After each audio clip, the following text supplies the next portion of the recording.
नमस्कार, मैं हूं प्रकाश कुमार और हमारे साथ हैं जो किसी परिचय के मोहताज नहीं है और सिर्फ नाम ही काफी है, शत्रुघ्न सिन्हा। शत्रुघ्न सिन्हा जी से सीधा सवाल करते हैं और पहला सवाल ये है कि हमारे बिहार से आने वाले सुशांत सिंह राजपूत जो होनहार थे और आने वाले दिनों में सुपरस्टार बन सकते थे, उनकी बहुत ही दुखद मौत हो गई है। इस बारे में शत्रुघ्न सिन्हा जी आप क्या सोचते हैं? क्या आपको लगता है कि बॉलीवुड में इस तरह की वाकई परिस्थिति हो जाती है जिसमें कोई इंसान खुदकुशी को मजबूर हो जाए? देखिए, पहली बात तो ये कि हमारे बिहार परिवार का बच्चा बहुत ही अच्छा होनहार युवक, एक जबरदस्त कलाकार, और जैसा कि आपने कहा, सुशांत सिंह राजपूत के संभावना के बारे में, एक बहुत बड़े स्टार बनने की संभावना थी। एक्स फैक्टर ने कई बार उसका बहुत साथ दिया और लगता है कि आने वाले दिनों में भी एक्स फैक्टर का साथ मिलता उनको, क्योंकि ये एक बहुत गुणी लड़का, पढ़ा लिखा, बहुत अच्छे परिवार का, संभ्रांत परिवार का। मैं सुशांत सिंह राजपूत की भी बहुत कदर करता हूँ, उसके पूरे परिवार की कदर करता हूँ। उन लोगों के बारे में इतनी प्रशंसा सुनता हूँ, इतने अच्छे लोग हैं, इतने नेक लोग हैं। माँ तो उनकी रही नहीं। और दूसरी बात, हमारी और सुशांत सिंह राजपूत के बीच में मैं कुछ समानताएं भी देखता हूँ। हालांकि बहुत युवा, बहुत ही यंग लड़का, और बहुत ही दुखद, बहुत ही मन उदास हुआ, उचाट भी हुआ कि ऐसी क्या वजह हुई कि इतना प्यारा होनहार लड़के को इस तरह से आत्महत्या का शिकार होना पड़ा। ऐसी क्या बात हुई? लेकिन हाँ, उसके बावजूद कहना चाहूंगा कि उसके और हमारे बीच में बहुत समानताएं थी। वो भी अपने माँ बाप का सबसे छोटा बेटा, मैं भी अपने माँ बाप का सबसे छोटा बेटा। वो बिहार से, मैं भी बिहार से, मैं भी पटना का बेटा, वो पटना का लाडला, और साथ ही साथ वो पढ़ा लिखा, अच्छा पढ़ने वाला, तेज होनहार, बहुत ही गुणी। इंजीनियरिंग की भी कोर्स उसने करीब करीब पूरी कर ली थी, और पढ़ने लिखने का बहुत शौक सुना, उससे म्यूजिक का भी शौक था।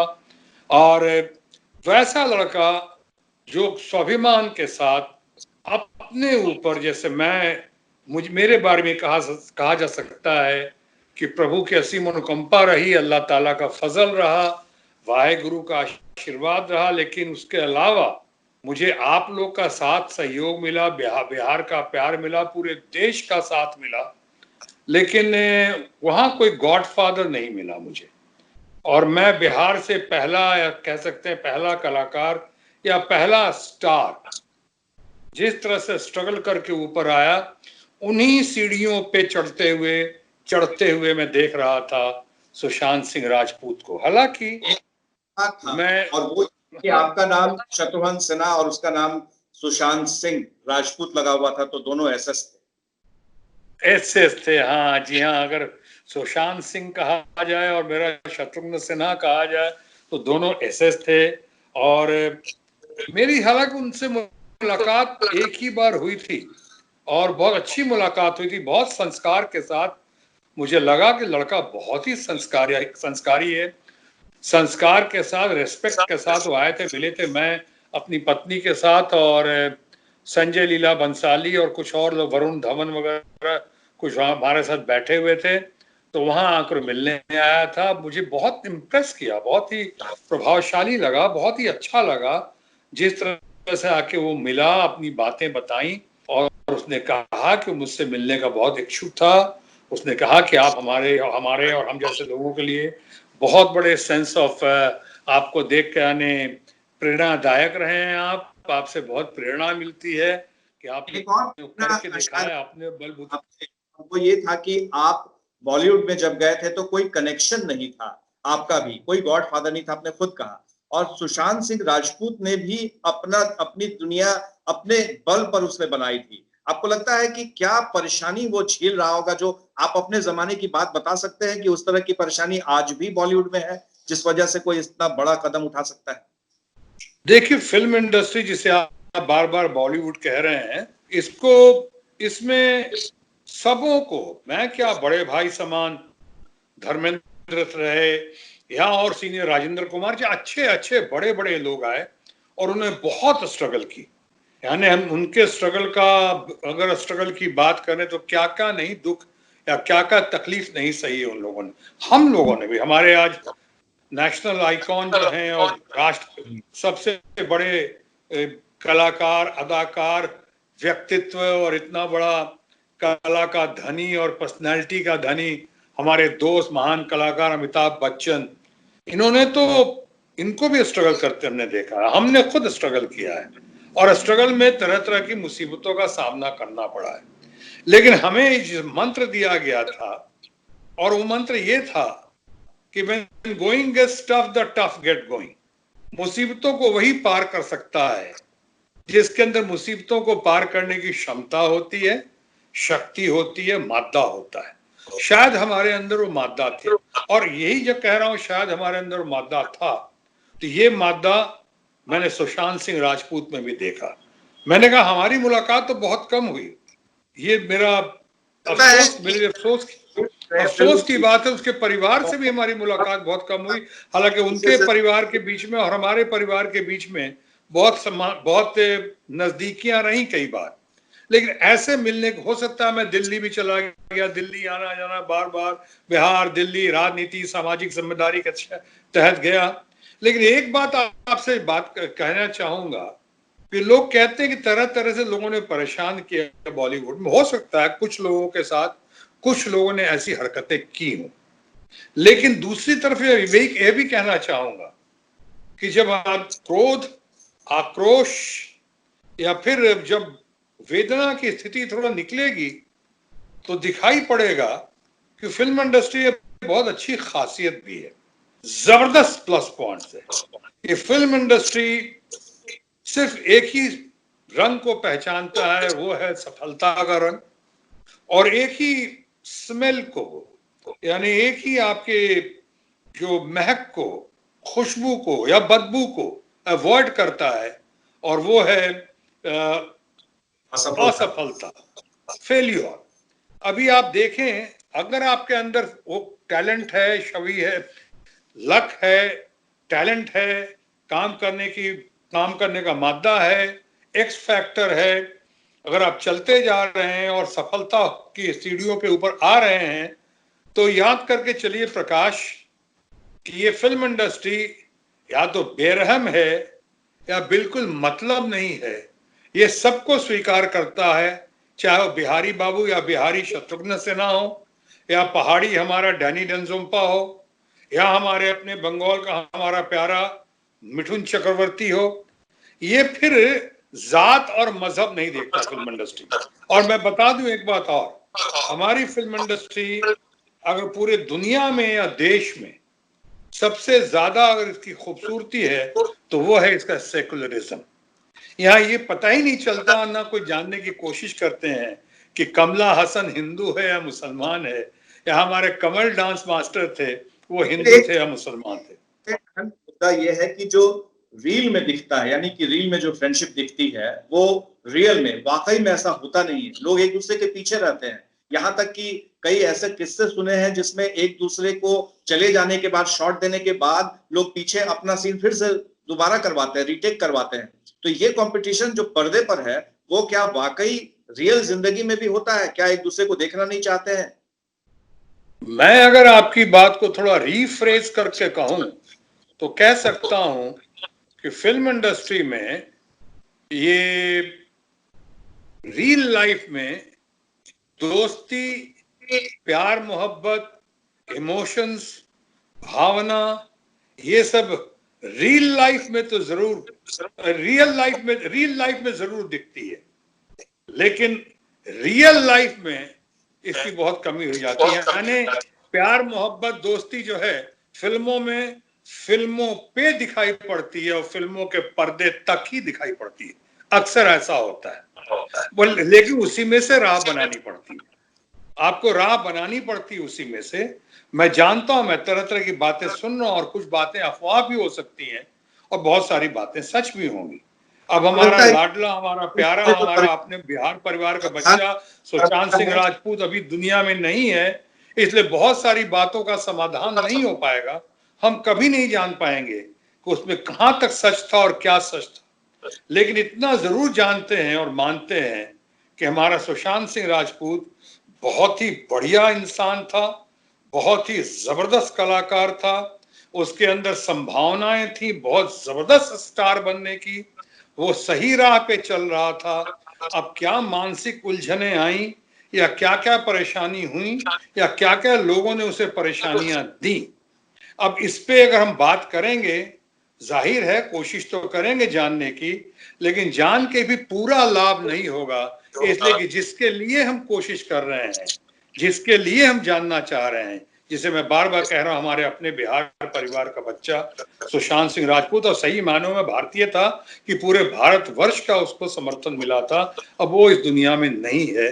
और मैं एक चीज और कहना चाहूंगा, एक मिनट अपनी बात समाप्त कर रहा हूं, और कहना चाहूंगा आपके माध्यम से प्रकाश जी और एबीपी के माध्यम से, कि कोई भी दुनिया में ऐसी समस्या नहीं है जिसका समाधान नहीं हो सके।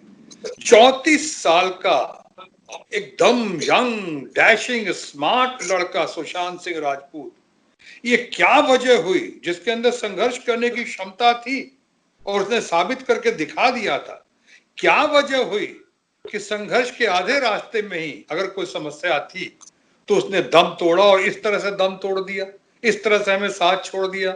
हम तो कह देते हैं रेस्ट इन पीस, लेकिन पूरा परिवार उनका, पूरे चाहने वाले, पूरे मानने वाले, उनके बहन भाई, उनके जितने खानदान में है, माता पिता, माँ तो रही नहीं अभी, लेकिन जो भी रहे, उनके ऊपर क्या गुजरी, वो तो पीसेस में हो गए, वो तो बिखर गए।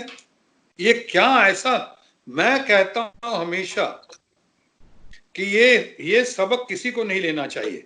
आत्महत्या नहीं, जिंदगी संघर्ष का नाम है, और जिंदगी में जीने की कला, जिसे कई लोग कहते हैं आर्ट ऑफ लिविंग, वो सबको सीखना चाहिए, समझना चाहिए। और अगर जिंदगी में संघर्ष है, जैसे कि आपको अगर ब्लड प्रेशर है या तनाव है, उलझने हैं, तो आज 21 जून को यूनाइटेड नेशंस की तरफ से हमारे माननीय प्रधानमंत्री के भी आभारी हैं और देश की जनता के आभारी हैं जिन्होंने योगा दिवस की घोषणा कराई है। अभी भी लोगों को सबक लेकर योगा करना चाहिए, संघर्ष को झेलने की शक्ति पैदा करनी चाहिए, अपने आप को कूल डाउन करने के लिए कूल, काम, कंपोज होना बहुत जरूरी है। आप किसी भी प्रतिस्पर्धा की दौड़ में हो, फिल्म में हो या पॉलिटिक्स में। फिल्म इंडस्ट्री में कैसे लोगों को जीवन जीना चाहिए और क्या करना चाहिए, जो कि मुकाम आपने हासिल किया वहां तक पहुंचे। लेकिन एक खास बात यह है कि आपने सिर्फ फिल्म इंडस्ट्री का नहीं बल्कि पॉलिटिक्स का भी रुख किया और पॉलिटिक्स में भी आप बहुत ऊपर उठे थे। सवाल ये उठता है कि क्या जैसे पॉलिटिक्स में गुटबाजी होती है, फिल्म इंडस्ट्री में भी गुटबाजी होती है, एक दूसरे से फिल्म लेने या फिर साइन करने के बाद निकाल देने या साइन नहीं करने देने के लिए दबाव बनाए जाते हैं। हम सब शिकार हुए हैं, मैं भी शिकार हुआ हूं। कई फिल्में हमने भी साइन की थी बहुत बड़ी बड़ी, और उन फिल्मों को छोड़ना पड़ा या छुड़वा दिया गया, ऐसा हुआ है हमारे साथ। और मैं समझता हूं ऐसे बहुत बड़े बड़े लोगों के साथ हुआ है। एशिया का सबसे बड़ा सुपरस्टार राजेश खन्ना के साथ हुआ है, ये हमारे अमिताभ बच्चन के साथ हुआ, धर्मेंद्र के साथ हुआ। धर्मेंद्र को तो एक फिल्म में एक बहुत बड़े निर्माता निर्देशक ने जब उनके द्वार पे आ गए, सिलेक्शन हो गया, उसके बाद जब उन्होंने देखा तो उन्होंने कहा कि, और धर्म जी ने मुझे खुद बताया है, बड़े भाई ने, और उन्होंने देखा तो उन्होंने कहा कि हमें फिल्म एक्टर चाहिए, हीरो की जरूरत है, किसी फुटबॉल प्लेयर की जरूरत नहीं है, और उसको रिजेक्ट कर दिया लास्ट मोमेंट में। ऐसा हम सबके साथ हुआ है। इसलिए शुरू में हमने आपको कहा, प्रतिस्पर्धा के दौर में हमारे फिल्मों में कही या पॉलिटिक्स में कही, जो कट थ्रोट इंडस्ट्री तो है, उसमें दो राय नहीं है। एक दूसरे का गला, चेहरे को लेकर के लोगों ने बहुत सारी फप्तियां कसी थी, चेहरे पर कट का निशान है, आपको विलन का रोल दे दिया था कालीचरण में, तो विश्वनाथ में आपको कहा गया कि ऐसे हीरो थे, कालीचरण में तो खैर हीरो थे, लेकिन हाँ ये कटी फटी शक्ल लेकर जब आया था तो दिक्कतें तो थी, बहुत दिक्कतें हुई, ऐसा तो कोई हीरो पहले बना ही नहीं। और मैंने जब उन्होंने छोटे छोटे रोल, जीरो टू हीरो की कहानी में, फिर विलन का रोल मिला, फिर मेन विलन का रोल मिला, फिर लोगों को पसंद आता गया, फिर एक इतिहास कायम हुआ कि पहली बार हिंदुस्तान के पर्दे पे एक विलन को तालियां मिलनी शुरू हुई, विलन किसी को हीरो को मारता था तो हीरो को गाली पड़ती थी और विलन को ताली मिलती थी। अब ये सब प्रभु की असीम अनुकंपा रही, ऊपर वाले का आशीर्वाद रहा और धीरे धीरे आगे बढ़ता गया। एक बार जब आप आगे बढ़े तो आपने पीछे मुड़ कर नहीं देखा, लेकिन जो पीछे मुड़ के देखने वाली बात है, क्या आपके जेहन में कभी ऐसा ख्याल आया कि अब आप इस इंडस्ट्री से निकल जाना चाहिए आपको, अब आप बहुत उकता गए हैं, स्ट्रगल से आप बिल्कुल अलग हो चुके हैं, न घर जा सकते हैं, न मुंबई में रह सकते हैं, क्या कभी ऐसा मोड़ आया था आपकी जिंदगी में जब आपने भी कुछ उल्टा सीधा सोचा हो? देखिए, इस तरह जब काम नहीं बन रहा था तब हमने कहा था, जब मैं किसी लॉज में रहता था और 4-5 आदमी एक ही कमरे में थे और जब मुझे लोग वादे कर रहे थे, काम नहीं मिल रहा था, अच्छा अगली बार आना, अच्छा इस फिल्म में हो गया, चलो अगली फिल्म में देते हैं, आपको पता नहीं होगा अभी सोनाक्षी मेरी बेटी ने जिस फिल्म में इत्तेफाक में काम किया है, वो इत्तेफाक जो फिर से बनी, वो इत्तेफाक जब बन रही थी late and great B R Chopra साहब की, तो उसमें ऐसा मुझे ख्याल है कि आखिरी घड़ी तक इत्तेफाक का हीरो मैं ही था। बात हो गई थी, सब कुछ हो गया था, कपड़ों की बात हो गई थी कि अचानक ग्रेट स्टार, और सही हुआ, राजेश खन्ना जी ने पूरी डेट दे दी, उसमें राजेश खन्ना को ले लिया गया। शायद मैं और चोपड़ा जी का होता तो शायद मैं भी यही करता, लेकिन उस वक्त जरा सोचिए मेरे दिल पे क्या गुजरी होगी। इतनी बड़ी, इतनी अच्छी फिल्म जिसके लिए मैं लालायित था, वो फिल्म मुझे मिलते मिलते नहीं मिली, दिल टूट गया। लेकिन हाँ, हिम्मत नहीं हारी हमने हिम्मत नहीं हारी, हमने आगे बढ़ने की सोची। चलो, इसीलिए जब लॉज में था तो एक बार मैं भी परेशान होकर, कैसे तो कई बार हुआ होऊंगा, लेकिन एक बार परेशान होकर मैंने कहा कि 2 साल का मौका और देता हूं अपने आप को। 2 साल तक अगर कुछ नहीं हुआ तो मैं अपने टैलेंट को, चाहे अपनी ऊर्जा को या अपनी शक्ति को फिर और किसी क्षेत्र में लगाऊंगा, यानी प्लान बी, जो आज भी मैं कह रहा हूं फिल्म इंडस्ट्री में कोरोना काल में, ये अपने दोस्तों को मैं सुझाव देता हूं कि और देख लो, अगर पहली वाली हरियाली नहीं आई, जो आप सोच रहे हो अभी कब तक चलेगा कोरोना, कुछ नहीं कह सकते हैं, तो अपने आप को प्लान बी के लिए तैयार रखो, क्योंकि अब कब तक वेब सीरीज, मैं उस वक्त प्लान बी की बात सोची थी। लेकिन हाँ, ये बात और है कि फिर जैसा मैंने कहा, अल्लाह ताला का फजल था कि प्लान बी तैयारी पे जाने से पहले ही मेरा काम बनना शुरू हो गया। और जब तक कालीचरण आई थी तब तक तो मैं बहुत बड़ा स्टार बन चुका था। और उसमें कह रहे आदमी सड़क का वो गाना, के गाने के बगैर आज तक कोई शादी कंप्लीट नहीं होती है। आज मेरे यार की शादी है, वो मुझ पे ही पिक्चर, वो इसका हीरो मैं था। चाहे संग्राम, बहुत सारी फिल्में आई थी, और कालीचरण, विश्वनाथ, तो फिर नया अध्याय शुरू हुआ। लेकिन अभी कहना ये चाह रहा हूं, इनको श्रद्धांजलि अर्पित करते हुए और इनके सुशांत सिंह राजपूत को और उनके परिवार के प्रति संवेदना अर्पित करते हुए कि और उनके जरिए, आपके जरिए न्यू कमर्स को और खासकर यंगर जनरेशन को ये संदेश या मंत्र देता हुआ मैं यही कहना चाहूंगा कि प्रतिस्पर्धा की दौड़ में, यानी कॉम्पिटिटिव वर्ल्ड में, अपने आप को सबसे बेहतर साबित करके दिखाओ। अगर अपने आप को सबसे बेहतर साबित करके नहीं दिखा सकते तो फिर अपने आप को सबसे अलग साबित करके दिखाओ। Prove yourself better than the best और prove yourself different from the rest. ABP news आपको रखे आगे।